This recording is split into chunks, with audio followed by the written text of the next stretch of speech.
Proclamação do Evangelho de Jesus Cristo, segundo Lucas.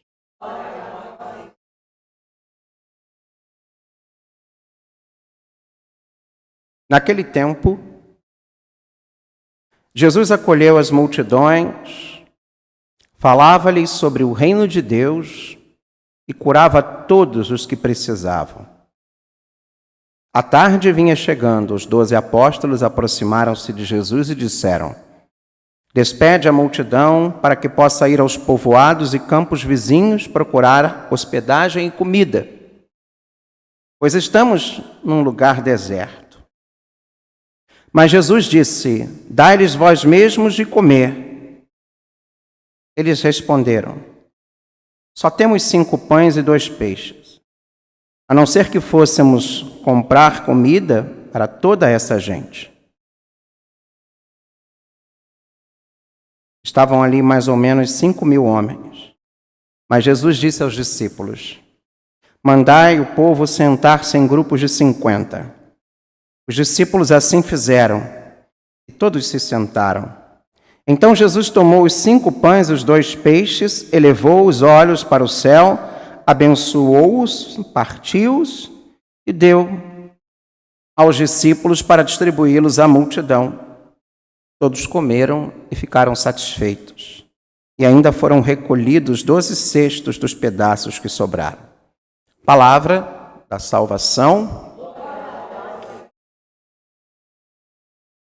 Caros irmãos, queridas irmãs, estamos celebrando hoje a solenidade de Corpus Christi, o Santíssimo Corpo e Preciosíssimo Sangue de Nosso Senhor Jesus Cristo. Nós sabemos que o dia da Santa Eucaristia é na Quinta-feira Santa, quando na missa da Ceia do Senhor a Eucaristia foi instituída. Mas, devido à celebração da Paixão, a Igreja então estabelece a primeira quinta-feira após a festa da Santíssima Trindade, o mundo inteiro celebra o dia do corpo santíssimo e do preciosíssimo sangue de nosso Senhor Jesus Cristo. Corpus Christi. Onde o pão não é mais pão, é carne. Onde o vinho não é mais vinho, é sangue. É um milagre. Em todas as missas, no mundo inteiro, acontece a transubstanciação de nosso Senhor Jesus Cristo. Como diz São Tomás, eu não me canso, e jamais vou me cansar de declamar a letra tão linda do seu canto eucarístico, Deus te amou. Aliás, um canto tradicional, as pessoas, infelizmente, nem todo mundo guarda as tradições, né? Nós temos aquele canto que a gente cantava, mas as nossas mães, nossos avós, mas que essa juventude pudesse restabelecer e reaprender a cantar, né? Deus de amor, nós te adoramos neste sacramento, corpo e sangue que nos destes nosso alimento. Nessa letra, que é a letra de São Tomás de Aquino, ali diz: no Calvário Jesus escondia a sua divindade, mas aqui, no altar, também escondes sua humanidade. Creio em ambas e peço como o bom ladrão.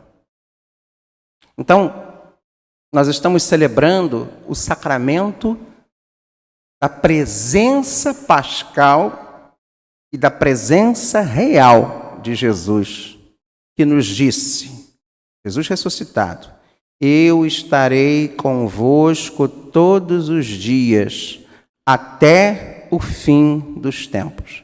E como ele faz isso? Estando presente em todas as igrejas do mundo, em todos os sacrários da terra, através do sacramento da sua presença real e verdadeira, a Eucaristia. Por isso a igreja, hoje à noite e amanhã pela manhã, enfeita as ruas das nossas cidades, enfeita as ruas, os rincões, as nossas igrejas com aqueles belíssimos tapetes para homenagear Jesus Cristo. Presença real, presença verdadeira no nosso meio. O sacramento da Eucaristia é o sacramento não só da comunhão, mas é o sacramento do amor e o sacramento da presença de Jesus no meio de nós. E quando em cada missa a gente diz, o Senhor esteja convosco, e nós respondemos o quê? E Ele está, porque Ele está aqui nesse altar e nos altares do mundo inteiro. É o sacramento da Eucaristia, é o sacramento da solidariedade. Uma vez, eu achei aquilo um absurdo, achei aquilo desrespeito. Eu estava numa celebração, mas depois, com o tempo, a gente vai entendendo, sabe? Que, às vezes, o que parece uma brincadeira, o que às vezes parece uma ironia, acaba se tornando até uma verdade. Uma vez estava faltando, numa celebração, estava faltando a Eucaristia, o padre pegou o microfone e falou, quem não comungou, levanta a mão. O pessoal, muita gente levantou. Dá um pulinho ali na igreja, que tem mais de 300 mil Jesus lá para vocês. Eu achei aquilo meio desrespeitoso na hora, né? Achei aquilo meio... Mas depois eu fiquei pensando assim, mas não é que é verdade? Só Jesus ele é capaz de se multiplicar. Assim como sobraram 12 cestos de pão, só Jesus é capaz de se tornar centenas, milhares de espécies eucarísticas para alimentar a fome do povo, a fome de Deus, a fome espiritual. Eu gosto muito desse evangelho da multiplicação dos pães e dos peixes. Primeiro porque tem alguns detalhes ali, e principalmente essa narrativa de hoje, ela é muito interessante, por quê? Porque ela me mostra, eu nunca tinha visto por esse ponto de vista. Mas ele é possível ser visto de 2 pontos de vista diferentes. O primeiro ponto de vista do milagre é o tradicional. Qual é o tradicional? Tinham lá o quê? Quantas pessoas estavam lá? Despede a multidão, tinha lá o quê? 5.000 pessoas, não é isso? 5.000 homens, nem sem contar mulheres e crianças. Então, qual é a narrativa tradicional? Ninguém tinha nada, não é isso? Então, Jesus chega e fala, separa esses 5.000 homens em grupos de 50, traz esses 5 pães e 2 peixes, ele levanta, ele coloca no cesto, e tira e vai alimentando todos os 50 grupos, ou os 50 grupos, os grupos de 50. Seriam quantos? Faz uma matemática aí boa para o padre. 5.000, grupos de 50, quantos grupos seriam?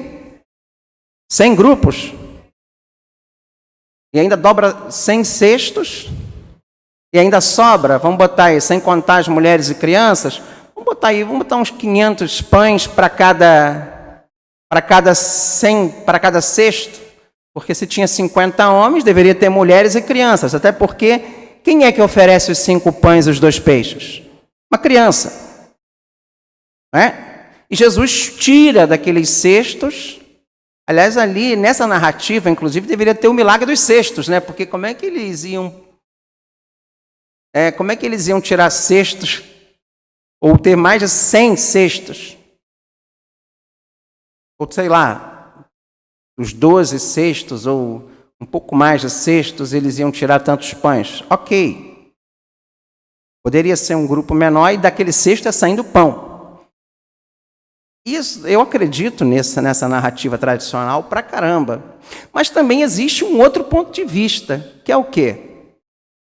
Vamos ver se vocês sacam assim, entendem um outro ponto de vista desse milagre. A gente pressupõe que cada um daqueles 5.000 homens estivesse ali sem o quê? Sem nada para comer. Vocês acham que se tinha uma criança lá que tinha 5 pães e 2 peixes, você acha que não teria um homem que teria alguma coisa? E você acha que nesses 50 grupos de 50, não teria gente que tinha o que comer de verdade?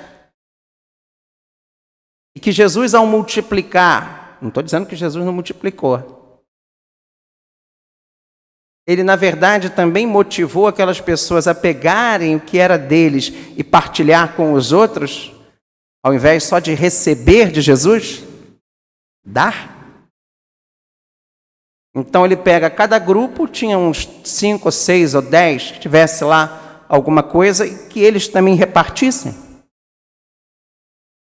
Ou seja, o milagre da Eucaristia, da multiplicação, foi também um milagre de solidariedade daquelas pessoas, que repartiram o que tinham. Porque a gente sempre pressupôs que eles não tivessem. Mas se eles tivessem? E talvez, por isso sobrou. Porque eles também tinham e sobrou porque os que tinham puderam dar aquilo que tinham. E tinha gente que tinha mais até. Se uma criança tinha 5 pães e 2 peixes, quanto é que não tinha gente ali que pudesse dar? Tinha gente que talvez tivesse um carro cheio de pães.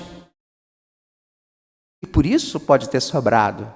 Então, a multiplicação é um milagre inegável. Cristo multiplicou.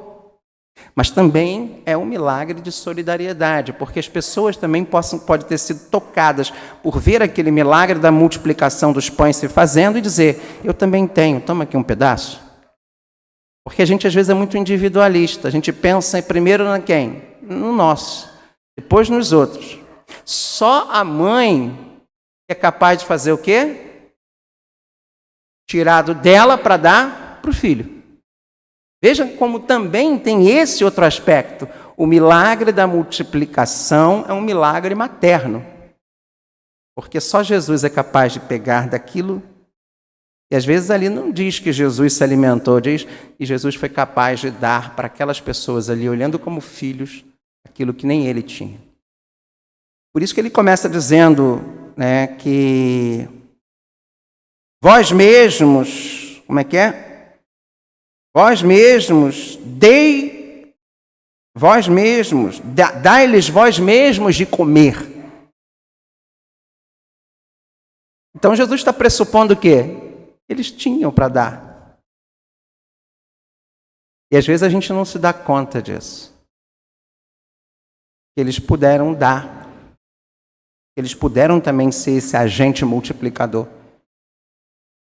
Às vezes multiplicar pães não é só esperar o maná. Não se esqueçam que o maná, quando caía do céu, ele já não caía pronto. Ele tinha que ser pego, ele tinha que ser raspado, ele tinha que ser amassado, ele tinha que ser cozido, ele tinha que ser preparado. Não é como hoje em dia, né, que a gente vai na padaria e compra o pão pronto. É igual pamonha, né? Antigamente, para pamonha, acho que é mais pamonha e curau, né? Você tinha que plantar o milho, você tinha que comprar o milho, você tinha que raspar, você tinha que preparar, e era um ritual, todo mundo indo para a cozinha preparar a pamonha, para que juntos eles pudessem comer a pamonha em família, não era assim antigamente? É o que a gente faz, às vezes, no dia de domingo, né? Qual o almoço? Por que o almoço de domingo ele é um almoço diferente? É porque é um almoço que ele é preparado em família, ele está em família, ele é curtido em família. Não sei hoje, né, com essa nova mentalidade aí de tudo pronto, né, do fast food, mas antigamente, às vezes a gente, no domingo mesmo, a gente prepara as próprias sobras e já vai preparando para a semana. E a semana a gente vai esquentando, vai comendo, porque... Mas o almoço de domingo nas famílias era um almoço preparado. Eu me lembro da minha avó saindo da missa cedo, passando na feira, comprando os legumes, chegando em casa, indo para a cozinha. Então, o nosso almoço saía lá na época, né, mamãe? Na casa de vovó Otília, 1 hora, 2. Às vezes eu tenho pavor de caranguejo até hoje por causa disso. E meus tios saíam da missa, meus tios iam comprar o caranguejo para a vovó fazer aqueles caranguejos na panela da pata cabeluda, e servia aquela caranguejada bonita, né, preparada. Eu tenho pavor de caranguejo porque eles pegavam aquele caranguejo e botavam dentro da minha short. Até hoje eu tenho um trauma de caranguejo porque meus tios eram brincadeira fazer isso comigo. Então, o sacramento da Eucaristia é um sacramento da solidariedade, da partilha, do amor. Sabe? É o sacramento em que eu também dou. A comunhão é dar. Dar sem querer receber. A Eucaristia, ela é uma dádiva, ela é uma dádiva divina, mas também uma dádiva nossa. É uma comunhão entre a generosidade do céu com a generosidade das pessoas, que também se ajudaram ali naquele momento, porque estava longe, não tinha como comprar as coisas. Não duvido que Jesus não tenha tirado do nada, porque Jesus é Deus. E Deus criador, ele pode tirar do nada e fazer acontecer. Mas também foi um milagre de pessoas que tiraram daquilo que tinha. E eu tenho certeza que a providência divina não faltou àquelas pessoas posteriormente. Muito pelo contrário. E eu não estou fazendo esse discurso para fundamentar uma teologia de prosperidade, porque eu acho a teologia da prosperidade demoníaca. Até porque eu não estou falando de dinheiro aqui, eu estou falando de generosidade, de partilha de dons, de bens, de pão, de alimento, de trabalho, de tempo, de tantas coisas que a gente pode doar para Deus. E às vezes a gente não doa. Às vezes eu estou tão disponível para cuidar da vida dos outros no WhatsApp e não estou tão disponível para servir a quem está precisando dentro da minha comunidade. Às vezes eu estou tão disponível para ver o programa de fofoca ou para ver o reality show, mas não estou disponível para sequer ajudar em algum trabalho social. Seja na igreja, ou seja, não sei, enfim, para a própria comunidade. É igual aquela historinha da mulher que olhava através da janela da sua cozinha e ficava vendo, reparando os lençóis da vizinha. Vocês conhecem essa história? A mulher falava lá, meu marido, que mulher relaxada, ela não sabe nem lavar um lençol, olha lá. Que coisa horrível, olha como é que lava mal. No dia seguinte estava ela lá, olha lá, mesma coisa, olha lá, como é que lava mal. Depois de uns 3, 4 dias, a mulher olhou, falou, nossa, será que ela escutou a gente falando? E ouviu que eu reclamei, que ela lavava mal os lençóis, ela lavou direitinho, ela está limpo, está claro, está puro. Aí o marido olhou para ela e falou, não, mulher, foi eu mesmo que limpei o nosso vidro que estava sujo. Então, às vezes a gente que não vê, não repara que nós estamos com o vidro da nossa cozinha sujo e não é o outro que está lavando mal os seus lençóis. Ela sempre lavou o lençol do jeito dela. E às vezes a gente não tem essa capacidade de ver. E, às vezes o problema não é o outro, mas sou eu. Aliás, eu tenho falado muito isso aqui. Muitas vezes, as coisas que eu falo aqui, os defeitos, os erros, não são dos outros, são meus. Agora, eu não tenho culpa se você está se identificando com os meus erros, com os meus defeitos. Porque tem gente que fica assim, olha lá, o Padre João está falando, está mandando recado para alguém. E às vezes o Padre João está só fazendo aqui a partilha dos seus próprios defeitos. Alguns superados, outros ainda não superados, outros ainda a superar. outros que eu já passei. Mas as pessoas às vezes se identificam e entendem assim, olha lá, está falando de fulano. Aliás, o próprio Jesus diz isso em Mateus capítulo 7, versículo 1 seguintes. A história do cisco no olho do irmão e a trave dos nossos olhos.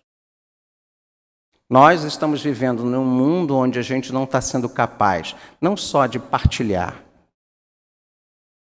mas não estamos sendo capazes de reconhecer os nossos próprios limites, mas falar do outro. Se você reparar, qual o programa hoje que dá audiência na televisão? Programa que tem o quê? Treta, que tem confusão, que tem baixaria. O que chama a atenção das pessoas hoje na internet? Fofoca, intriga, bastidores, notícias. Pá, pá, pá, pá. Agora, quando existem boas ações, por exemplo, o que está sendo feito de bom na nossa cidade? Você sabe? Nas nossas paróquias. Você sabe o que tem sido produzido, por exemplo, de caridade, de assistência social? Eu não diria só de assistência social, não. Espiritualidade. A gente, infelizmente, vive numa sociedade que dissemina muito mais o mal do que semeia o bem. E a Eucaristia, ela é um dom de generosidade de Deus. Que se doou, que se deu, que continua se doando e se dá para a nossa santificação. Repito, a frase que o Papa Francisco nos diz, não é a Eucaristia prêmio para os puros, mas é remédio para os doentes. Mas eu tenho que entender que a Eucaristia, entendeu? Tem que ter um preparo para receber. Não, ela não vai alimentar. Não, ela não vai ser remédio. Para ser remédio tem que ter lá a tal da posologia, não é isso? Nós também temos que fazer o quê? Preparar nosso corpo para tomar o remédio. Eu daqui a pouco chegar em casa tenho que tomar um remédio. Eu tomei um remédio pós o almoço. Mas para isso eu tenho que ter o quê? Para tomar um remédio? Eu tenho que ir no médico. Não tem?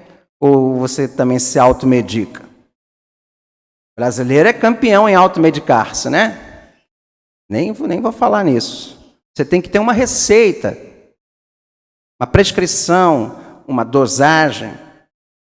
A Eucaristia é um remédio, precisa disso também. Então é necessário buscar essa posologia que fala? Sabe? Para que realmente se torne o quê? Um remédio eficaz. E a gente vê tanta gente, às vezes, falando do outro, reclamando, mas botando a boca para fora, a língua, mas cheio de ódio no coração. Nós também já falamos isso esse mês. Às vezes a gente perde a linha, a gente perde a caridade e não percebe.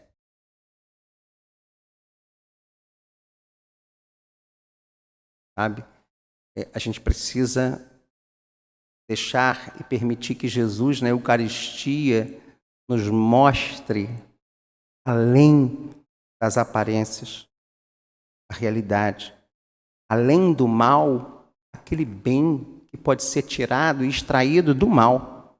Não se esqueçam, da onde é produzido o veneno, o antídoto do veneno da cobra? Da onde? Do próprio veneno. Então Deus, ele é capaz de tirar de um mal o quê? O seu próprio antídoto, um bem maior ainda. E que a nossa Eucaristia, sacramento da comunhão, sacramento da solidariedade, sacramento do amor pascal, sacramento da partilha, seja o nome que você queira dar, possa ser também um sacramento da maturidade espiritual, o alimento que nos faz mergulhar mais e mais na graça e no Espírito Santo de Deus.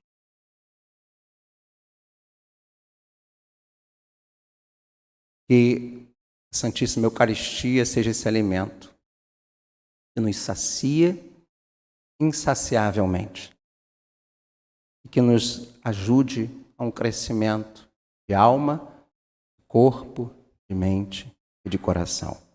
Creio em Deus Pai,